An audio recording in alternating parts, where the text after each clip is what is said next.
জাগাও নোহোৱা হৈছে নহলে এই অৱস্থা হয় নেকি আজি এটা শাসন আমাৰ এটা পলিটিক্যাল ৰাইটটো নাই পলিটিকুস কলিতা ব্ৰাহ্মণ মটক মৰাণ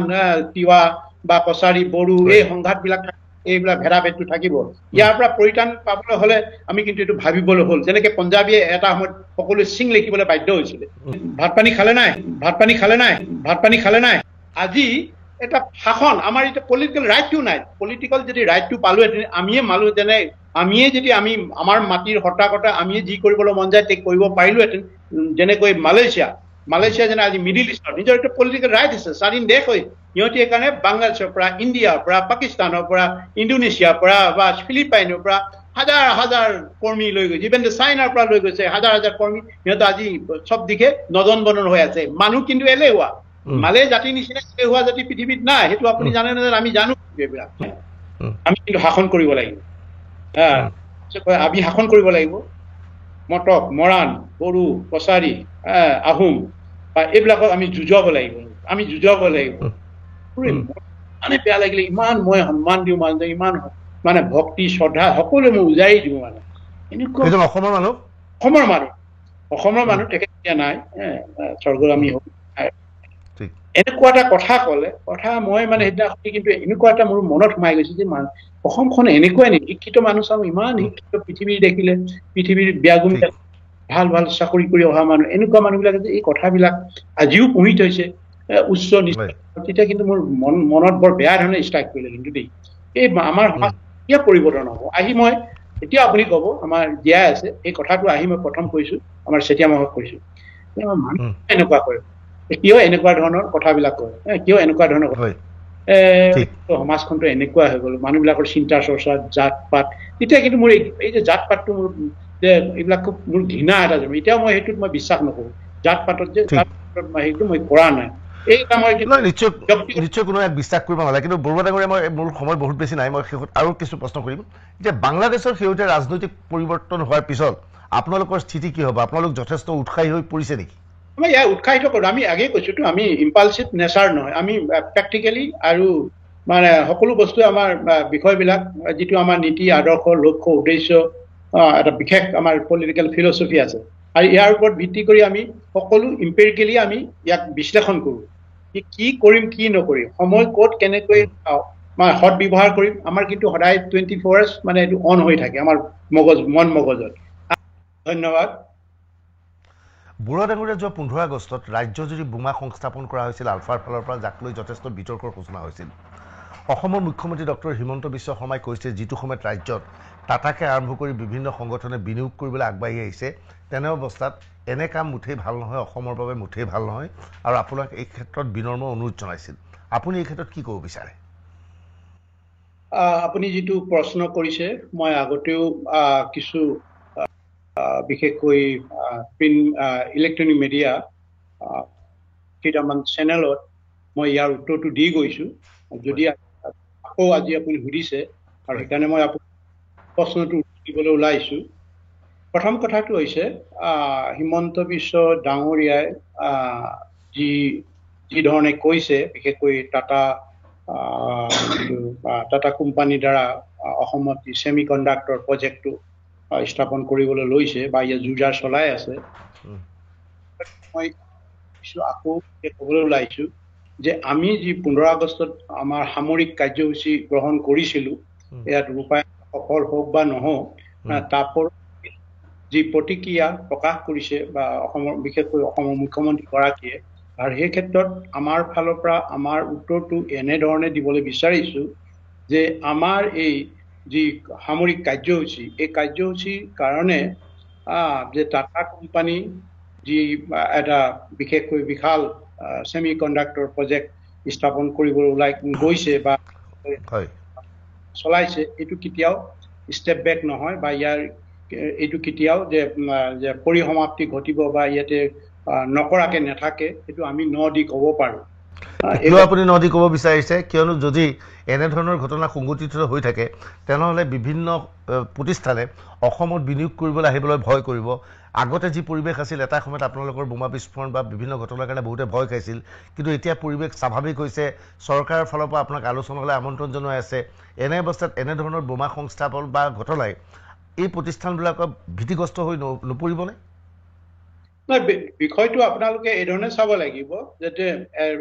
এটা সশস্ত্ৰ বাহিনী বা সংযুক্ত মুক্তি বাহিনী অসম স্বাধীন এটা সশস্ত্ৰ সংগঠন, এই সশস্ত্ৰ সংগঠনৰ সশস্ত্ৰ সংগ্ৰামৰ যোগেদি আমাৰ যিটো লক্ষ্য উদ্দেশ্য যে ইয়াতে আজুৰি আনিবলৈ সক্ষম হোৱাৰ এইটো এটা আমাৰ এটা বা ৰণনীতি, আৰু এইটোক আমি পাৰ কৰিব নোৱাৰো। আৰু কিছু কিছু কাৰণত আমি বিশেষকৈ অসমৰ জনস্বাৰ্থৰ খাতিৰত আমি কভিডৰ সময়ত যিটো আমি সংযম হৈছিলো বা আমাৰ যিটো সামৰিক এক্টিভিটিজ পৰা আঁতৰি আছিলো, তাৰ পৰৱৰ্তীতো আমি কিছু কিছু ক্ষেত্ৰত আমাৰ যিটো পৰিস্থিতি সুযোগ কোন সময়ত আমি আমাৰ সামৰিক এক্টিভিটিজ বা সামৰিক কাৰ্যকলাপ চলাব লাগে আৰু সেইটো আমি বিবেকৰ দ্বাৰা আমি এইবিলাক পৰিচালনা কৰা হৈছিলে। ইয়াৰ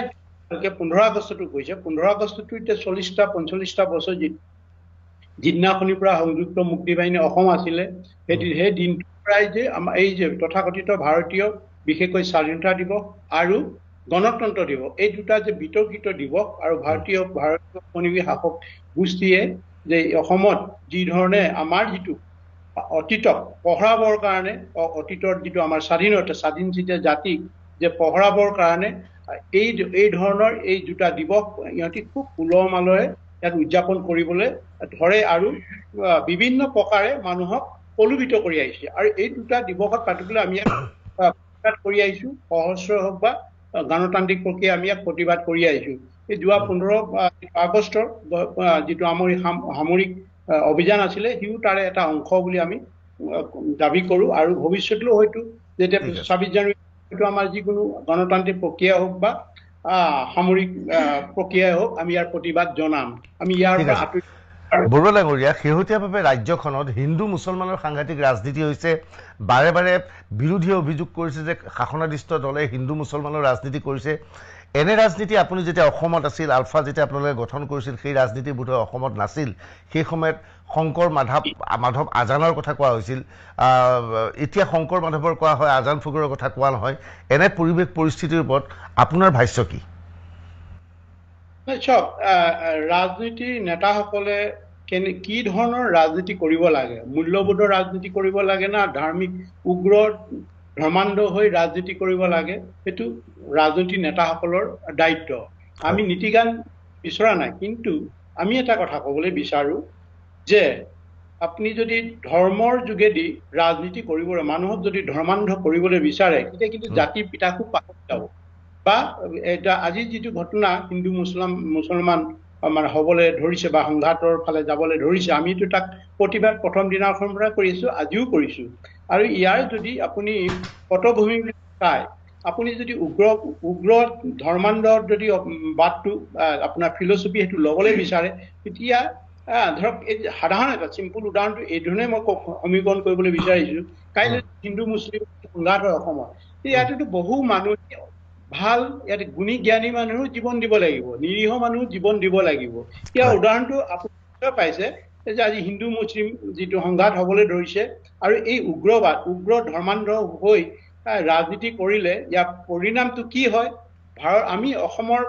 অসমে একো হেৰুওৱা নাই, কিন্তু ভাৰতে নিজৰ পিতা হেৰুৱাইছিলে, যিটো নেকি ভাৰতৰ মহাত্মা গান্ধী হৈছিলে ভাৰতৰ পিতা, ভাৰতৰ পিতা। আৰু এই উগ্ৰ যিটো ধৰ্মান্ধৰ ভিত্তিত নাথুৰাম গডছে হত্যা কৰিলে, কিহৰ কাৰণে? ধৰ্মান্ধ হৈ কাৰণে। আৰু এইবিলাক যাতে অসমত যাতে নঘটে, আৰু অসমত যদি এইবিলাক ঘটে, বহু ইণ্টেলেকচুৱেল অযথা এনেই মৃত্যু মুখত, ইণ্টেলেকচুৱেল হওক মানে শিক্ষিত চাম হওক বা নিৰীহ মানুহো তেতিয়া এটা এই সংঘাতত কমিউনেল ৰয়ত হ'ব, চিভিল। কিন্তু বৰুৱা ডাঙৰীয়া, দেখা গৈছে এইখিনিতে যে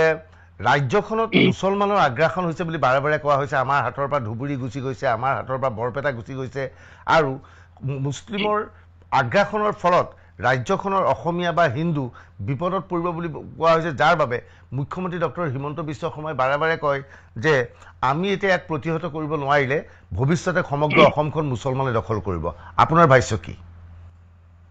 এই ক্ষেত্ৰত বিশেষকৈ আমি এটা বিশেষ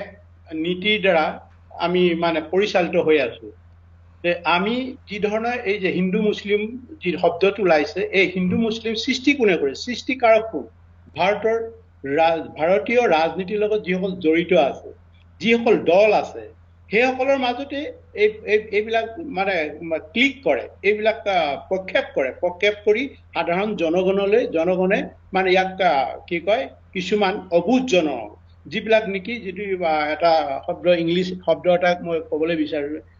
ইম্পালচিভ যিটো নেচাৰ, আপুনি যদি ইম্পালচিভ নেচাৰ মানে বিয়েৰ কৰি আছে বা বহন কৰি আছে, মই যদি ইম্পালচিভ নেচাৰটো বহন কৰোঁ, তেতিয়াহ'লে আমি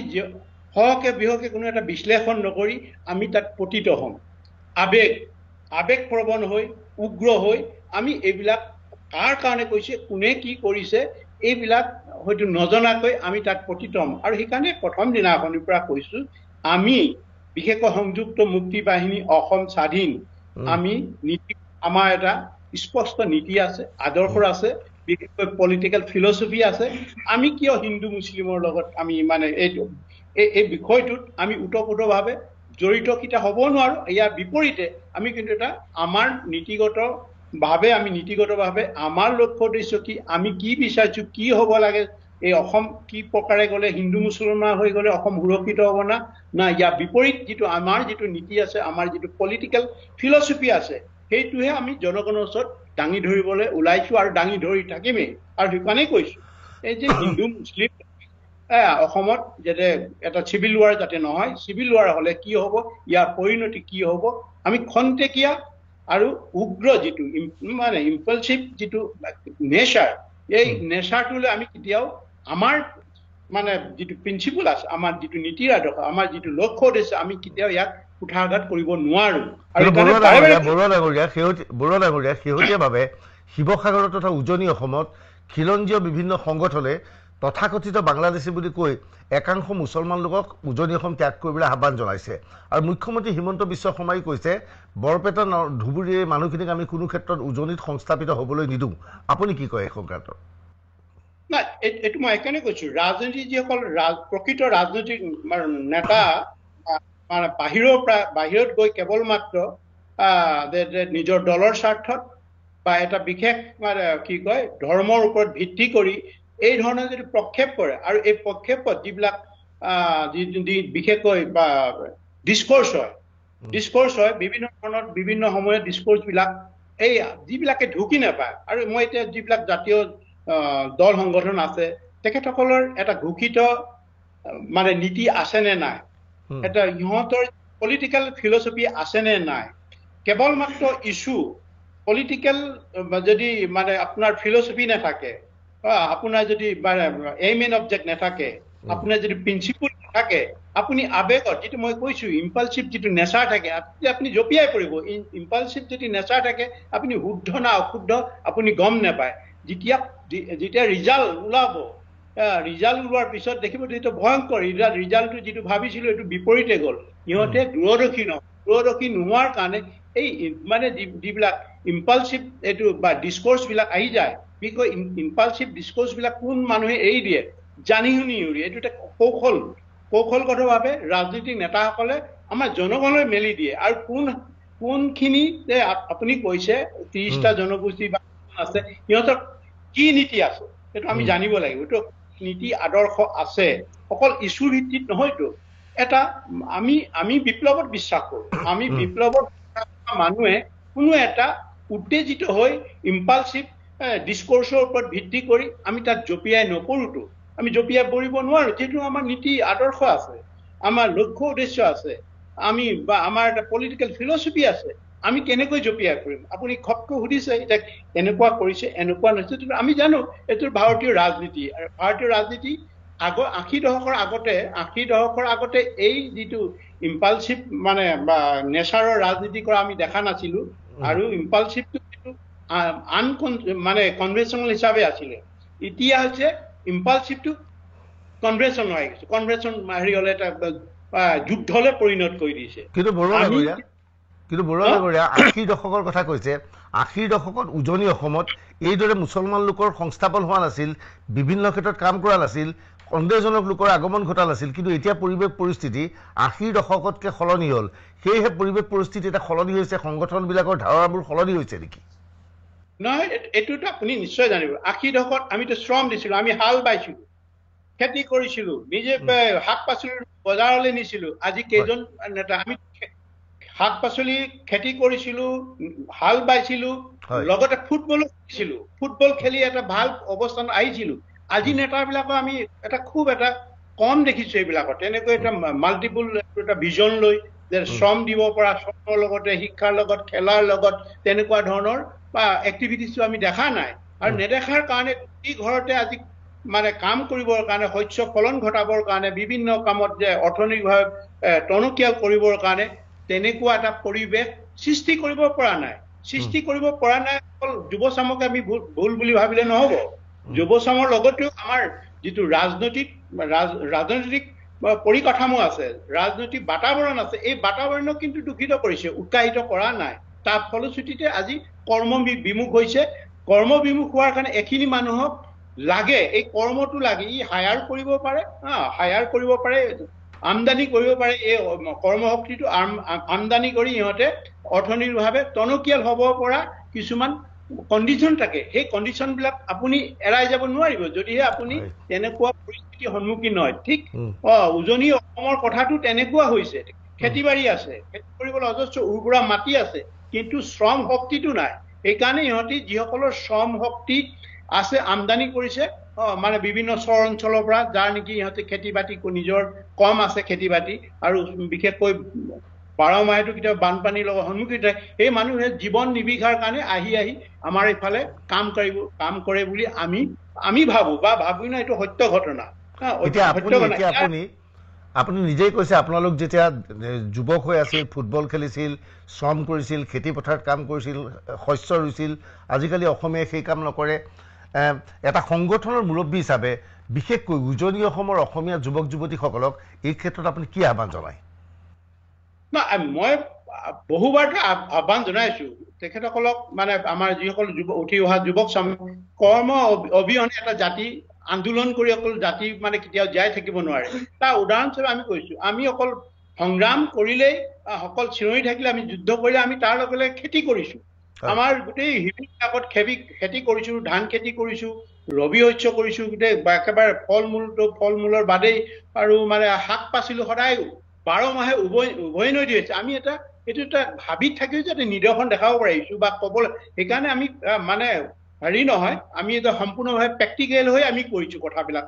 মানুহক আমি এটা উদাহৰণ মানে দিবলৈ বিচাৰিছো। আমাৰ সদস্যসকলে যি ধৰণে খেতি কৰে, যি ধৰণে নিজক মানে নিজৰ ভৰিৰ ওপৰত থিয় হোৱাৰ যিটো মানসিকতা, এইটো আমি আমাৰ জংগলৰ ভিতৰতো আমি এইটো তাক প্ৰতিপন্ন কৰিবলৈ বিচাৰিছো। সেইকাৰণে এতিয়া জংগলৰ ভিতৰত থাকি আপোনালোকে কেনেধৰণৰ খেতি কৰে, কি কি খেতি কৰিছে, আৰু কেনেকুৱা শস্য ভাল হৈছে নে?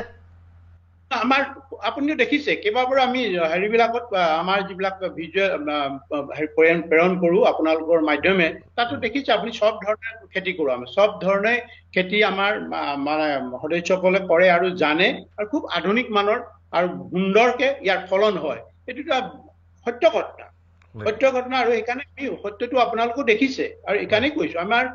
মানে সদস্যসকল কেতিয়াও অকামিলা নহয়, কৰ্মী, আৰু জানে।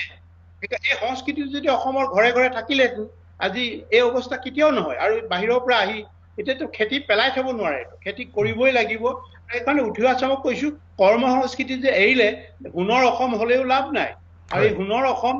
সোণৰ অসম যদি কৰিবলৈ হয়, বা ইয়াতে ধনে শুনে বা একেবাৰে সকলো দিশতে আমাৰ যিটো উভৈনদী হৈ আছে, আৰু এলেহুৱাৰ কাৰণে আমি একোটা বস্তু একোৱে নাই, মানে ভালকৈ শিক্ষা ল'ব পাৰিছো না, আমি মানে ভাল মানে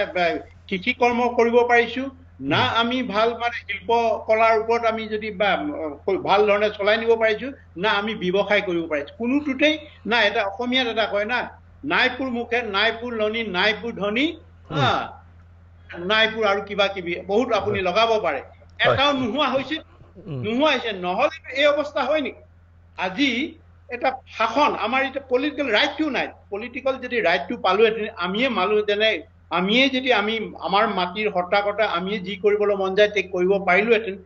যেনেকৈ মালয়েছিয়া যেনে আজি মিডিল ইষ্টৰ নিজৰ এটা পলিটিকেল ৰাইট আছে, স্বাধীন দেশ হৈ সিহঁতি সেইকাৰণে বাংলাদেশৰ পৰা, ইণ্ডিয়াৰ পৰা, পাকিস্তানৰ পৰা, ইণ্ডোনেছিয়াৰ পৰা বা ফিলিপাইনৰ পৰা হাজাৰ হাজাৰ কৰ্মী লৈ গৈছে, ইভেন চাইনাৰ পৰা লৈ গৈছে হাজাৰ হাজাৰ কৰ্মী। সিহঁতে আজি চব দিশে নদন বদন হৈ আছে। মানুহ কিন্তু এলেহুৱা। মালে জাতিৰ নিচিনা এলেহুৱা জাতি পৃথিৱীত নাই, সেইটো আপুনি জানে নাজানে, আমি জানো। এইবিলাক মালে জাতি আজি একদম হেৰি কৰি আছে, সিহঁতৰ অৰ্থনৈতিকভাৱে নিজে মালিক। মানে এই তেনেকুৱা এটা এখন দেশ নদন বদন কৰিছে। চৌদি আৰবটোতো চব আৰামপ্ৰিয়। চৌদিৰ পৰা আদি মিডিল ইষ্টৰ যিমান ধনী সেইটো আৰামপ্ৰিয়। কিন্তু ক'ৰ পৰা নিছিলে বা স্কিলফুল মানুহ ক'ৰ পৰা নিছে? ইণ্ডিয়াৰ পৰা নিছে, বাংলাদেশৰ পৰা নিছে, পাকিস্তানৰ পৰা। আজি একেবাৰে কেনেকুৱা মৰুভূমিটো একেবাৰে শাক পাচলি নদন বদনকে ফুলি আছে। চব বস্তু কিন্তু শেষে হৈ আছে। আমাৰ ইয়াত কিন্তু পৰেশ বৰা ডাঙৰীয়া আমাৰ ইয়াতে নতুন কাম চলিছে যে ট্ৰেডিং চলি আছে। ট্ৰেডিং চলি পেলাই অলপ টকা দি বহু কোটি টকা লাভ কৰাৰ সপোন দেখিছে। এইকেইদিন চাগে আপুনি গম পাইছে ট্ৰেডিঙৰ নামত বহুতক গ্ৰেপ্তাৰ কৰা হৈছে। অসমীয়া যুৱক যুৱতীৰ মাজত নতুন এক মানসিকতা আহিছে, অলপ টকা ব্যয় কৰি অলপ টকা বিনিয়োগ কৰি কোটি কোটি টকা উপাৰ্জন কৰাটো। সেই বিষয়ে আপুনি কি কয়? এইটো এটা মানসিকতা। এলেহুৱাৰ মগজটোতো আপুনি কি হয় জানে, এই ধৰণৰ মানে টেবিল কামত ব্যস্ত হৈছে, ৰাতিটোতে হাতী হবলৈ বিচাৰিছে। এইটোতো স্বভাৱ এলেহুৱা জাতি এইবিলাক হয়। এইবিলাকে বাৰু আছেতো ক্ৰুক বিলাকে কেতিয়াও মানে ভাল কথা, সমাজৰ ভাল কথা চিন্তা কৰিব নোৱাৰে। আপুনি যিমানেই ভাল নীতি শিক্ষা দিয়ে, সেই ক্ৰুকে এক শ্ৰেণী থাকিব। সেই ক্ৰুক বিলাকক ধৰক এতিয়া ধৰিছে কোনোবাই, আইনৰ হেৰি ওলাইছে, ভাল কথা। এই যে সমাজত ক্ৰুক যেতিয়া সৃষ্টি হ'ব তেতিয়াহ'লে সমাজখন অধঃপতনে যাব। আমি সকলো দিশেই আমি ভাবি চিন্তি চাব লাগিব। আৰু এই ক্ৰুক বিলাকক চিনাক্তকৰণ কৰা মানে অসম চৰকাৰখনৰ দায়িত্ব,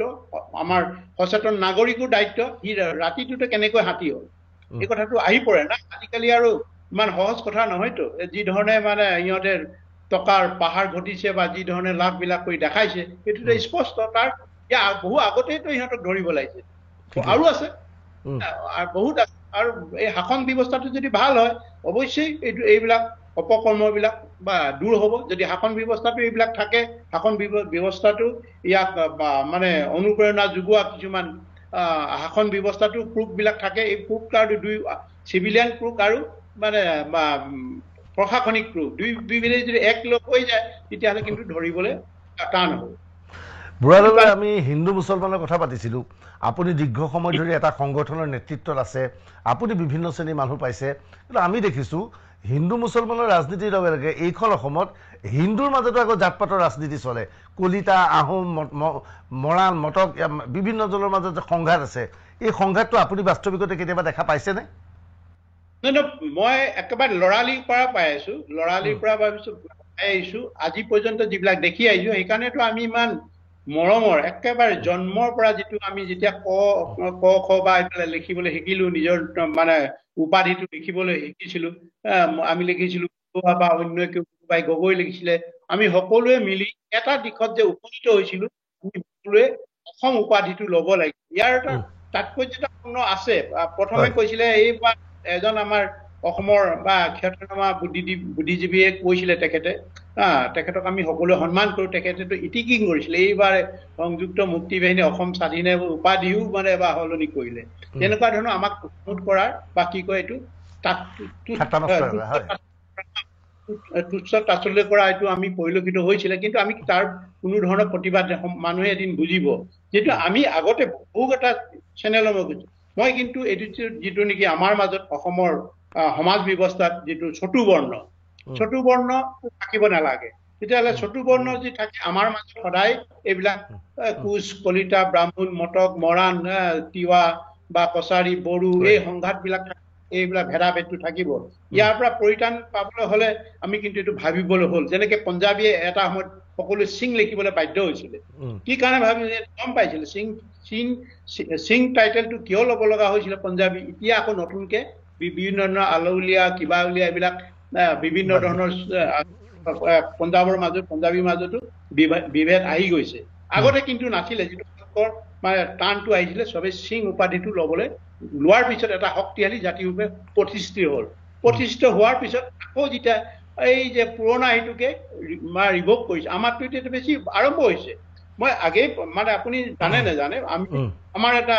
হেৰি আছিলে 90 দশকত, 90 আগতে 80 দশকত 79ত যেতিয়া এটা পৰিস্থিতি আপুনি নিশ্চয় পাই যায়। 79ত ইমান এটা ভয়াৱহতা নাছিলে,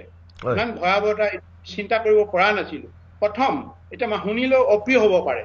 এই প্ৰথম যে মানে অসমত যিটো টাই ছাত্ৰ সন্থা খুলি দিলে, টাই ছাত্ৰ সন্থা হিতেশ্বৰ শইকীয়াই নিজৰ কি কয় ৰাজনৈতিক স্বাৰ্থ পূৰণৰ কাৰণে মানে টাই ছাত্ৰ সন্থা খুলি দিলে, টাই হোম ছাত্ৰ সন্থা, এইটো বা আমাৰ বিৰুদ্ধে লগাবৰ কাৰণে। পৰৱৰ্তীটো আপোনালোকে গম পাইছে হিতেশ্বৰ শইকীয়াই প্ৰথম এইটো কৰিলে, এইটো কৰিব নালাগিছিলে। কিয় খুলিছিল হিতেশ্বৰ শইকীয়াই টাই হোম ছাত্ৰ সন্থাটো কিয় খুলিছিল, উদ্দেশ্য কি আছিল? যেতিয়াতো সংযুক্ত মুক্তি বাহিনী অসম স্বাধীনত মেজৰিটি সংখ্যক আহোম জনগোষ্ঠীৰ পৰা বা বিশেষকৈ টাই জনগোষ্ঠী, আহোম বুলি কোনো জাতি নাই, টাই জাতি মানে যেনেকে যুৱ যুৱতীসকল আহিব নোৱাৰে আৰু সেইটো কাৰণে অন্য ফালে লৈ যাবলৈ এটা সংঘাত সৃষ্টি কৰিব বিচাৰে। যিহেতু নেকি সেই সময়ত আমাৰ যিকেইজন আমাৰ অগ্ৰজ আছিলে, অগ্ৰজ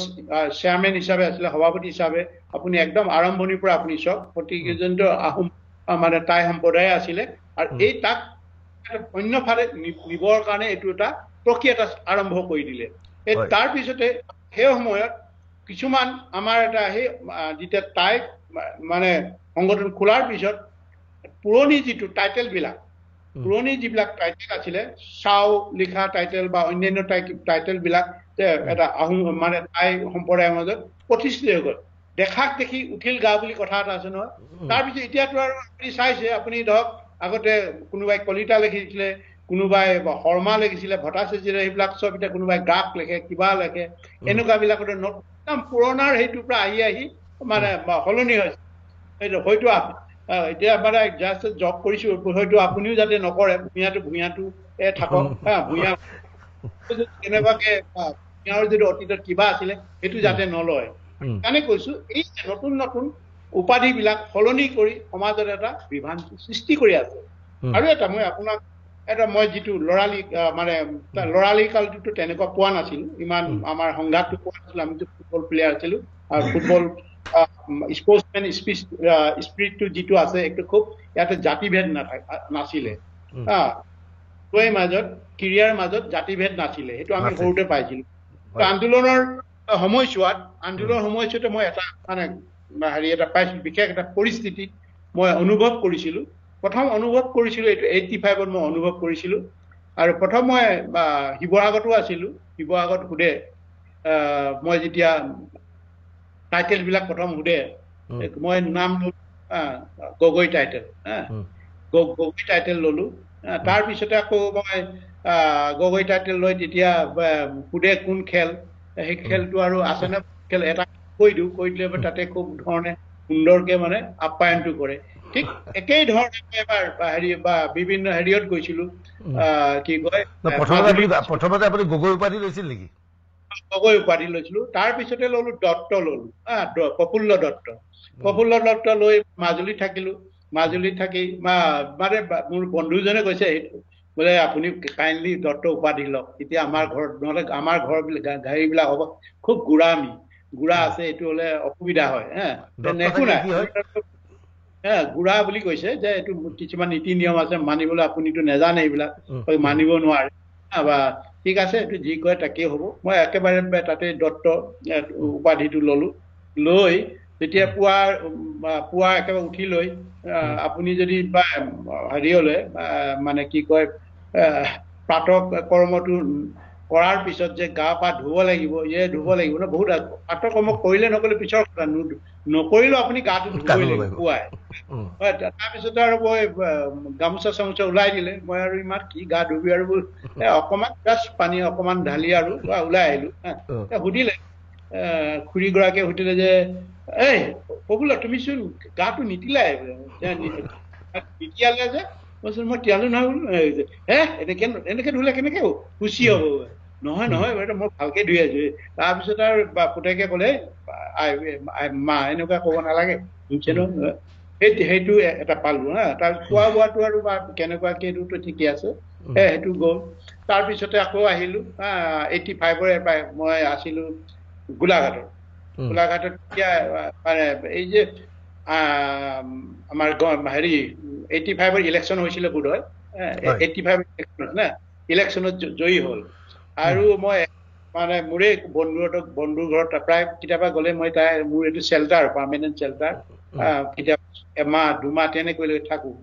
সৰ্বান্ত পৰিয়াল এতিয়া নকওঁ আৰু সৰ্বান্ত পৰিয়াল হ'ব তাৰপিছতে তেখেতসকলৰ ঘৰখন খুব আপোন খুবেই আপোন মানে মই মোৰ টাইটেলটো বৰঠাকুৰ ল'লো এবাৰ বৰঠাকুৰ ল'বলৈ বাধ্য হলো তাৰপৰা গোলাঘাটৰ প্ৰিন্সিপাল এজন আছিলে তেখেত আহিলে সিহঁতৰ সম্বন্ধীয় হয় আৰু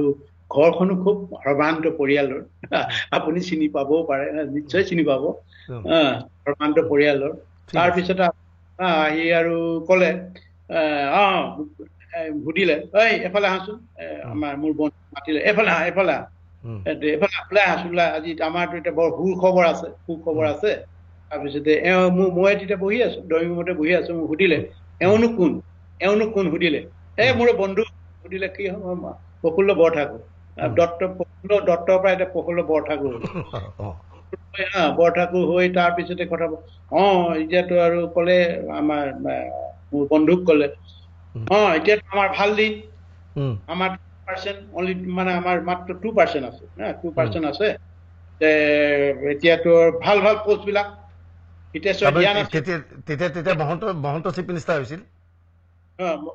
হ'ব আৰু হ'ব মহন্ত নামটো কৰিলে টপতে তোমাৰ খুব ভাল সম্বন্ধ বন্ধু তুমি আন্দোলন কৰিছা কৰিছা আৰু তুমিতো ভাল পোষ্ট পাবাই তুমি আন্দোলনো কৰিছা তুমি মানে একেবাৰে সিহঁতৰ ৰাইট হেণ্ড লেফ্ট হেণ্ড তোমাৰ বন্ধু তোমাৰ আমুকৰ লগত বন্ধু তোমাৰ তামুকৰ লগত বন্ধু এতিয়া আমি বহি আছো মানে মোৰ বন্ধুৱে একেবাৰে ৰঙা চঙা পৰিছে কিন্তু দেই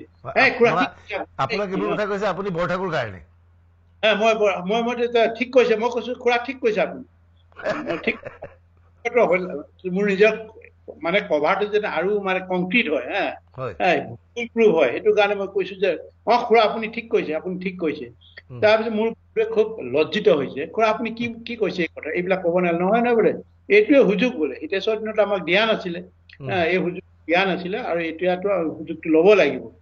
মোৰ বন্ধু এই এনেকুৱা এটা অৱস্থা যে পাইছো সমাজখন যে কেনেকুৱা হৈ আছে আমাৰ নিজৰ মাজতে যে জাত পাতৰ ৰাজনীতি চলি আছে এইবোৰ কথাই প্ৰমাণিত কৰিছে এইটোত আৰু সেইটো এটা আপুনি 2-3টাটো আপোনাক দিলো আৰু এটা বিৰাট মানে জঘন্য কাণ্ড এটা মই কম জঘন্যভাৱে মই মানে উপলব্ধি কৰিব পাৰিছো মানুহবিলাক যে প্ৰায় 95-90 দশকলৈকে যে মানুহ শুধৰণি হোৱা নাই শিক্ষিত মানুহ শুধৰণি হোৱা নাই শিক্ষিতৰ মাজতো যে জাত পাত আছে শিক্ষিত মানুহে যে আমি মানে বৰ্ণ মানে আছো আমিয়ে যে চব পৰিচালনা কৰিব লাগে আমাৰ মতে হ'ব লাগে কথাবিলাক মই আমাৰ এজন গণ্যমান্য ব্যক্তি মোৰ লগত বিদেশলৈ গ'ল মই আছিলো মোৰ লগত বিদেশলৈ গ'ল বিশেষ কামত আমি তেখেতৰ লগত প্ৰথম ইজৰাইল এম্বেচিত সোমালো ইজৰাইল এম্বেচিত সোমাই আমাৰ লক্ষ্য উদ্দেশ্যৰ কথা পাতিলো দুইজনে পৰিচয় দিলো খুব ভাল ব্যৱহাৰ কৰিলে বেংককত ইজৰাইল এম্বেচি তাৰপিছত আমেৰিকান এম্বেচিলৈ গ'ল আমেৰিকা আমাৰ সংগঠনৰ কথা পাতিলো দুইজনে কথা চথা পতাৰ পিছত আকৌ ঘূৰি পিছদিনাখনি আমি আৰু বেংককৰ পৰা আঁতৰিম বেলেগে যাম তাৰপিছতে বাৰ্মা এম্বেচিলৈ গ'লো বাৰ্মা এম্বেচিলৈ আমাৰ কথা ক'লো বাৰ্মা গৈছো আমাৰ তো আগতে আপোনালোকক চিনি পাওঁ আৰু এখেতকতো চিনিয়ে পাওঁ বিভিন্ন সূত্ৰত লগত তেখেতৰ যোগাযোগ আছে বুলিও জানো এই কথাখিনি ভাল ধৰণে ৰেছপন্স কৰি আহিলো অহাৰ পিছত আমি দুইজনে হোটেলত আৰু তেখেতে আজি খুব ৰিলেক্স পাইছে যে এখন দেশে ভালকে ইজৰাইলে গ'লে আমি কষ্ট নকৰো আমাৰ ইণ্ডিয়াৰ লগত এনেকুৱা ৰিলেশ্যন আছে আপোনালোকে কোনো চিন্তা নকৰিব আমেৰিকানক যদি সময় হয় আপোনালোকক নিশ্চয় মানে আপোনালোকে ইমেইল দিয়ে আহি যেতিয়া কথা পাতি তেখেতে আমি কৈছে মোৰ নামটো আছিলে বেলেগ এটা নাম মানে এটা নামেৰে বুজিছে নাই কওক আজি আপুনিতো সুখী হ'ল বুজিছে নাই আমি কিন্তু শাসন কৰিব লাগিব আমি শাসন কৰিব লাগিব মটক মৰাণ বড়ো কছাৰী আহোম বা এইবিলাকক আমি যুঁজাব লাগিব মানে বেয়া লাগিলে ইমান মই সন্মান দিওঁ মানুহজনক ইমান মানে ভক্তি শ্ৰদ্ধা সকলোৱে মই উজাৰি দিওঁ মানে এনেকুৱা অসমৰ মানুহ তেখেত এতিয়া নাই স্বৰ্গগামী হ'ল এনেকুৱা এটা কথা ক'লে কথা মই মানে সেইদিনা শুনি কিন্তু এনেকুৱা এটা মোৰ মনত সোমাই গৈছে যে অসমখন এনেকুৱাই নেকি শিক্ষিত মানুহ চাওঁ ইমান শিক্ষিত পৃথিৱীৰ দেখিলে পৃথিৱীৰ ব্যাগুম ভাল ভাল চাকৰি কৰি অহা মানুহ এনেকুৱা মানুহবিলাকে যে এই কথাবিলাক আজিও পুহি থৈছে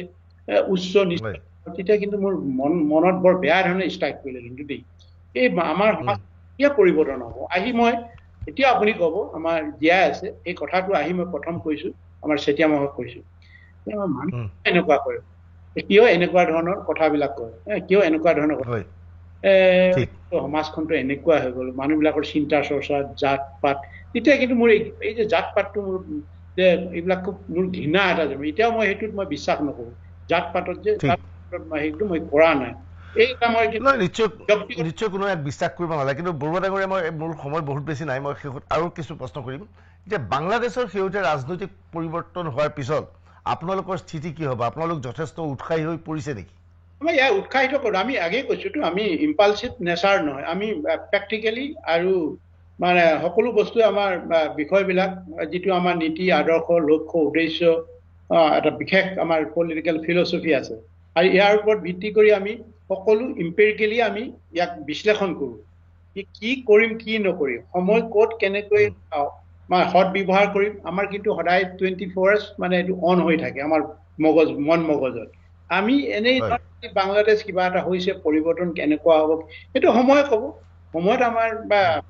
বাংলাদেশ আমাৰ কাৰণে উৰ্বৰা মাটি হ'ব না নহয় বা আমি পাৰিম না নোৱাৰিম আমি এতিয়াই কোৱা মানে আমি সেই দৃষ্টতাটো আমি নকৰোঁ বা কৰিব নোৱাৰোঁ আমি যিহেতুকে আমি গোটেই বস্তুটো ইম্পেৰিকেলি আমি জানো ইম্পেৰিকেলি চাই আছোঁ আমি এই মানে পৰিৱেশ জিঅ' ৰাজনীতিটো আমি জনাৰ কাৰণেতো আজি বাচি আছোঁ আজি জিঅ' পলিটিক্সত আমি কেতিয়াও ইম্পালচিভ হোৱা নাই আমি কিন্তু খুব সমভাৱে মানে ফাৰ্ষ্ট ছেটেড হৈ আমাৰ মানে বিষয়বিলাক আমি ইয়াক মানে আলোচনা কৰি আচল বিষয়টো কেনেকুৱা হ'ব কি আছে আমি আমাৰ কূটনীতিটো কেনেকুৱা হ'ব এই তাৰ ওপৰতে ভিত্তি কৰি আমি ইয়াৰ ওপৰত কৰিম বা হেৰি এটা ল'ম আৰু যিটো আপুনি বাংলাদেশৰ বৰ্তমান কণ্ডিশ্যনটো দেখিছোঁ এইটোতো মই এইটো একেবাৰে সূৰ্যদৰ সত্য কথা এইটো ইণ্ডিয়াৰ ভুলৰ কাৰণে ইণ্ডিয়াই এখন গণতান্ত্ৰিক দেশত চৌৰাচাৰি বনাই ফৰ এভাৰ নিজৰ পকেটত সোমোৱাই ৰাখিম বুলি কোৱা ৰাজনীতি কেতিয়াও মানে টিকি থাকিব নোৱাৰে এইটোতো আৰু এটা চৌৰাচাৰি পৃথিৱীত যদি আপুনি একেবাৰে লিবিয়াৰ পৰা টিউনিছিয়াৰ পৰা উগাণ্ডাৰ পৰা বা অন্যান্য দেশৰ পৰা আপুনি যদি চাই 20 বছৰ ওপৰত থকা নাই কিন্তু 15 বছৰ 16 বছৰ গ'ল ইয়াত এইটো মই আপোনাৰ আগতে আৰু এজনক কৈছিলোঁ এইটো এই চৌৰাচাৰি বেছি দিন নাথাকে মানে আমাৰ অসম চেনেলৰ ঠিক এই পৰিণতি হৈছে কিন্তু মই এটা প্ৰশ্ন বুঢ়া ডাঙৰীয়াক সুধিব বিচাৰিছোঁ যে এই শ্বেখ হাছিনা চৰকাৰৰ দিনতে আপোনাৰ আটাইবোৰ সহযোগী অৰবিন্দ ৰাজখোৱা শশা চৌধুৰী ৰাজু বৰা সকলোকে ভাৰত চৰকাৰক গতাই দিয়া হৈছিল আপুনি কি পৰিস্থিতি তাৰ পৰা বাচি আহিল সেই ৰহস্য আমি বুজি নাপালোঁ কিছু ব্যাখ্যা আগবঢ়াব না এইটো আপুনি চাওক প্ৰতিটো মানে ক্ৰিয়া প্ৰতিক্ৰিয়া মানে বা এখন দেশৰ যিখন দেশৰ নেকি মানে সাৰ্বভৌম স্বাধীন হ'লেও তাত কিছুমান দুৰ্বলতা আছে আৰু তাৰ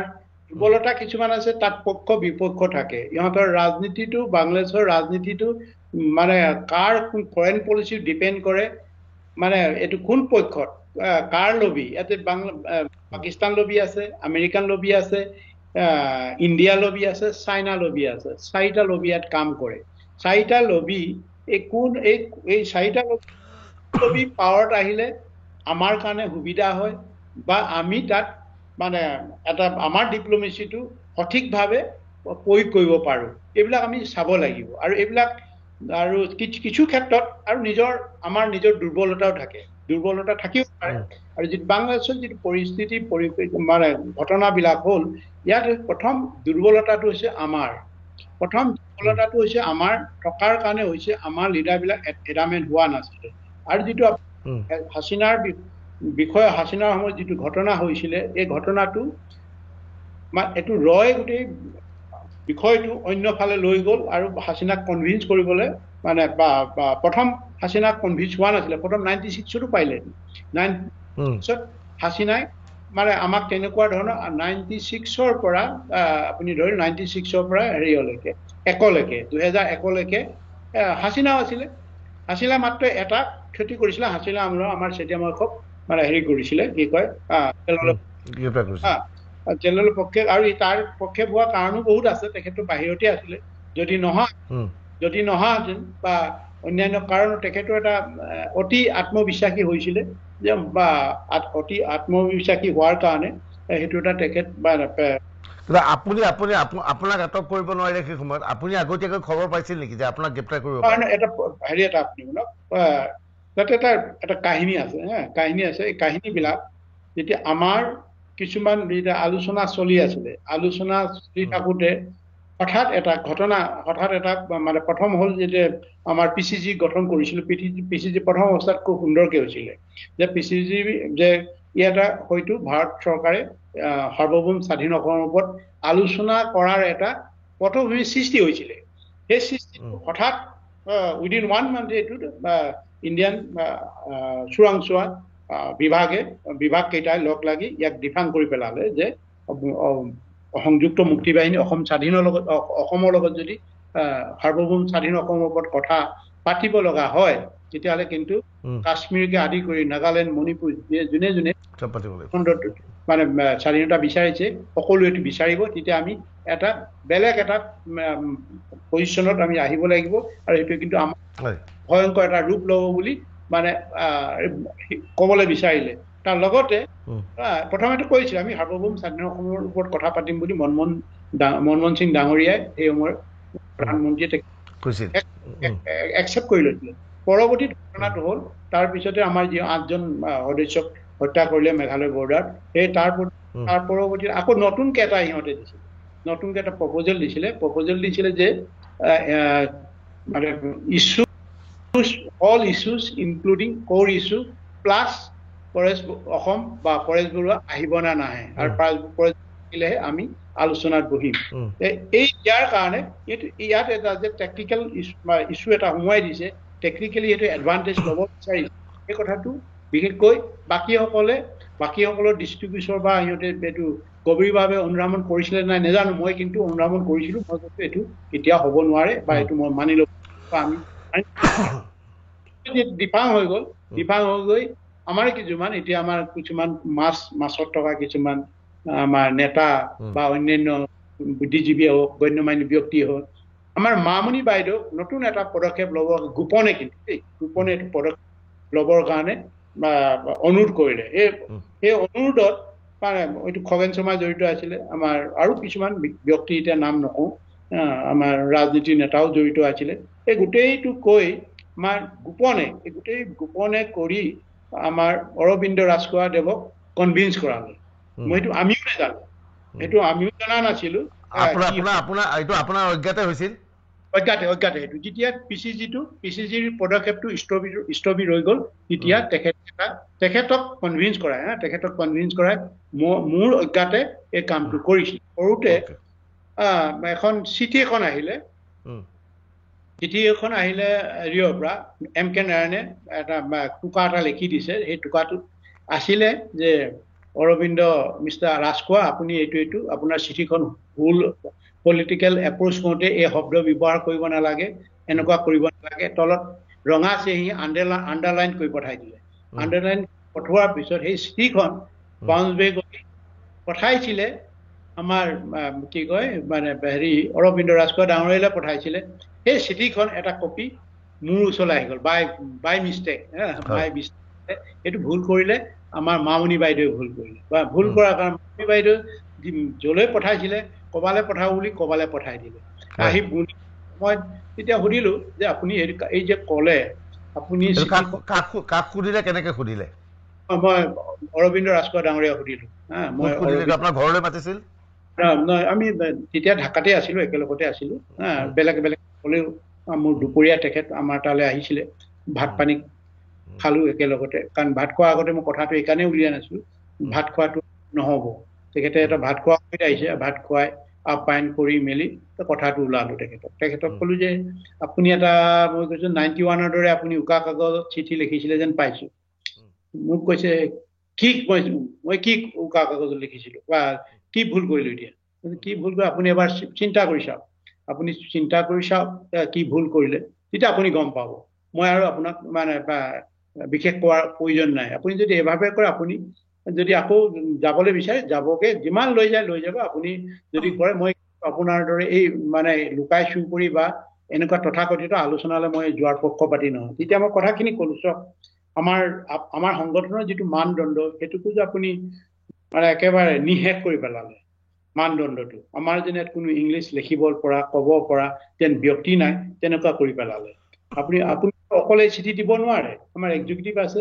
অন্ততঃ মোক ক'ব পাৰে এইটো আমিতো 3জন মানুহে আছো ইয়াত 3-4জন মানুহ আছে 4দিনৰ পিছত বা আপুনি এক্সিকিউটিভত আছো বনহাজৰ নকলেও তো আপুনি মোক ক'ব পাৰে আপুনিতো কোৱা নাই কাকো কোৱা নাই যেনেকৈ আপুনি উকা কাগজত চিঠি লিখিছে শ্বিলঙৰ পৰা গোটেই চব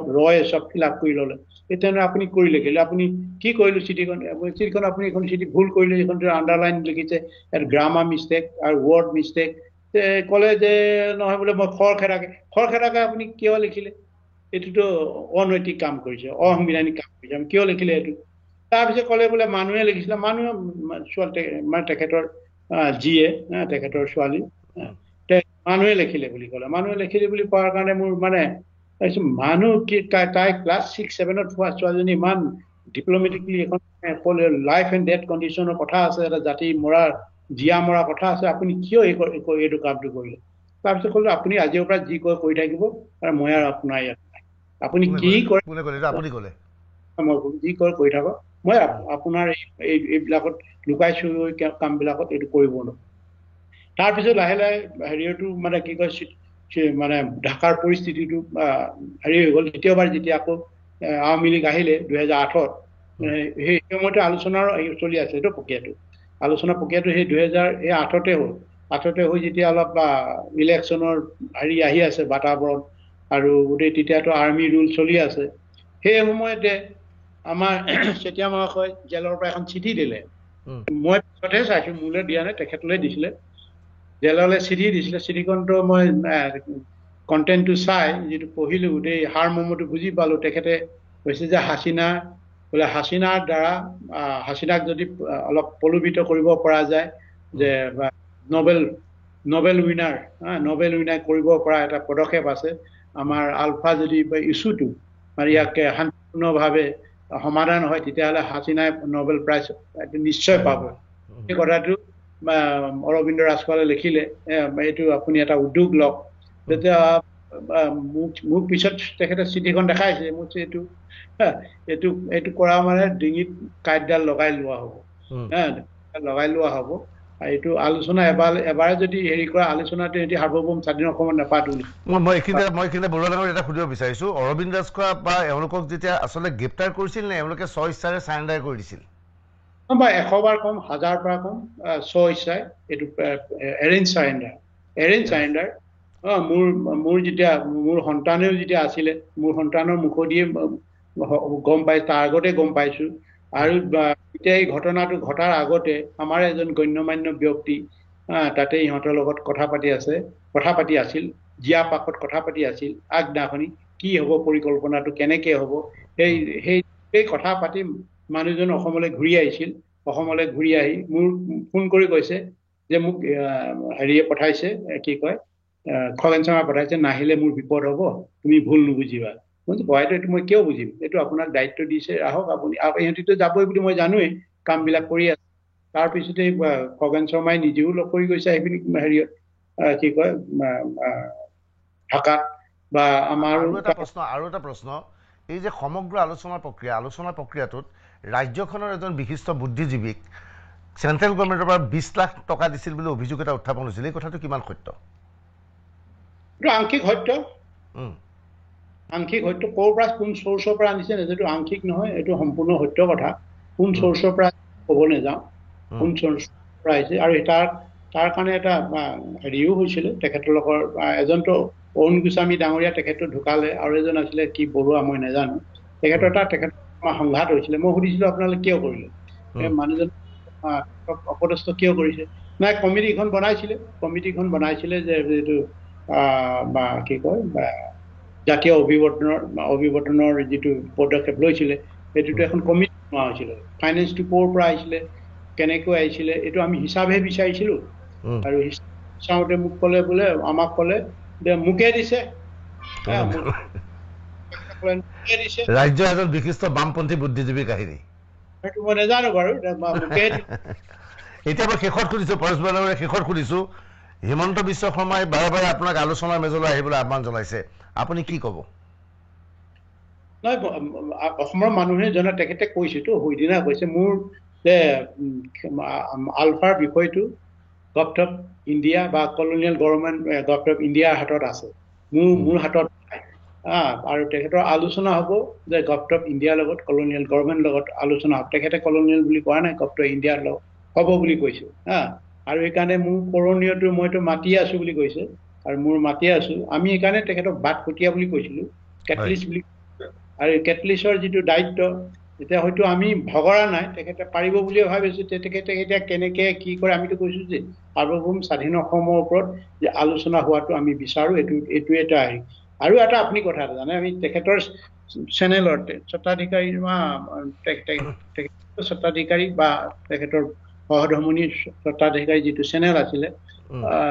ইলেকশ্যনৰ এমাহৰ আগত এটা কথা কৈছে এমাহৰ আগত সুধিছিলে যে আমিতো ৰেজিষ্ট নহয় আমি মানে কি কয় ৰিজিট নহয় বস্তুটো মানে এইটোতে লাগি থাকিম আমি খুব অৰ্থডক্স বুলি কথা এটা নাই এইটো এটা কৌশল কেতিয়াও অৰ্থডক্স নহয় কৌশলবিলাক হ'লে ৰিলেক্স হয় মানে ফ্লেক্সিবল হয় তাৰ ফ্লেক্সিবিলিটিৰ পৰিপ্ৰেক্ষিততে মই এটা কথা কৈছিলোঁ দেই যে আমি যদি সাৰ্বভৌম অসম স্বাধীনৰ ওপৰত যদি কথা পাতি অসম স্বাধীন বুলি সাৰ্বভৌম স্বাধীনৰ ওপৰত স্বাধীন অসমৰ ওপৰত যদি কথা পাতিব নোৱাৰো বুলি কয় তাৰ অল্টাৰনেটিভ আমি ৱেও দিছিলোঁ যে কৈছিলোঁ পলিটিকেল হিষ্টৰিকেল ইছ্যুৰ ওপৰত পলিটিকেল হিষ্টৰিকেল ইছ্যুৰ ওপৰত আমি অকল এটাই হ'ব আমাৰ যিটো পলিটিকেল হিষ্টৰিকেল ইছ্যু আছে এটাই আছে কিন্তু সেই ইছ্যুটোৰ ওপৰত মানে আলোচনা ডে ওৱানৰ পৰা কৰিব লাগিব তেতিয়া তেখেতৰ সেই চেনেলৰ বিশেষকৈ নিউজ লাইভৰ চেনেলৰ এডিটৰ ইন চিফ জেৰিচন ডাঙৰীয়াই এটা বিশেষ ধৰণৰ এটা পদক্ষেপ লৈ গোটেই এয়াৰ কৰিছিলে এইটো সম্ভৱ কেতিয়াও হ'ব নাই এইটো সম্ভৱ কেতিয়াও অসম্ভৱ নহয় এতিয়া সম্ভৱ হ'ব এইটো সম্ভৱ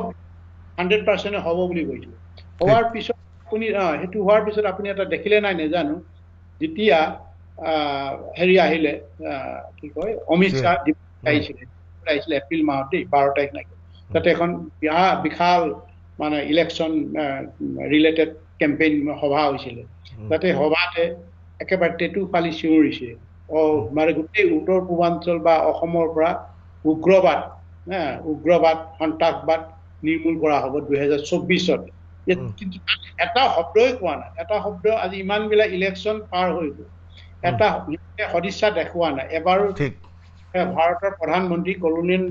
ভাৰত চৰকাৰৰ যি প্ৰধানমন্ত্ৰী উপনিৱেশিক চৰকাৰখন যি প্ৰধানমন্ত্ৰী এটা শব্দও মানে আজিলৈকে উচ্চাৰণ কৰা নাই যে সংযুক্ত মুক্তি বাহিনী অসম স্বাধীনৰ বিচৰাৰ যিটো ইছ্যুৰ ওপৰত আমি আলোচনা কৰিম তেতিয়াহ'লে ইহঁতৰ আন্তৰিকতা নাইতো আন্তৰিকতা নাথাকিলে আমি কিভাৱে আমি বিশ্বাস কৰিম আমি কিভাৱে বিশ্বাসত লওঁ আৰু প্ৰশ্নবোধক আমি কৰা নাইতো আজি জনগণে সুধি আছে আৰু মানে আমাৰ অসমৰ মুখ্যমন্ত্ৰীগৰাকীয়ে কিয় আজি সেইটো মাত নেমাতে বা সেইটো কিয় সদিচ্ছা ল'ব পৰা মানে সদুত্তৰ দিব পৰা নাই আৰু কিয় আজিলৈকে এই যে পাতনি মেলাব পৰা এইটো আমিতো সদায় চিনচিয়াৰ আমাৰ বিষয়টোৰ পৰা আলোচনা কৰিলে মোৰ সময় শেষ হৈ আহিছে আপোনাক বহুত বহুত ধন্যবাদ আমিও আশা কৰোঁ আপুনি আলোচনাৰ মেজলৈ আহক পুনৰ অসমত শান্তিৰ পৰিৱেশ আহক আপোনাৰ বক্তব্যখিনি খুব ধুনীয়াকৈ ক'লে মনৰ কথাবিলাক ক'লে তাৰ বাবে বহুত বহুত ধন্যবাদ পৰেশ বৰা ডাঙৰীয়া ধন্যবাদ আপোনালৈ থাকিল ধন্যবাদ এনে ভাত পানী খালে নাই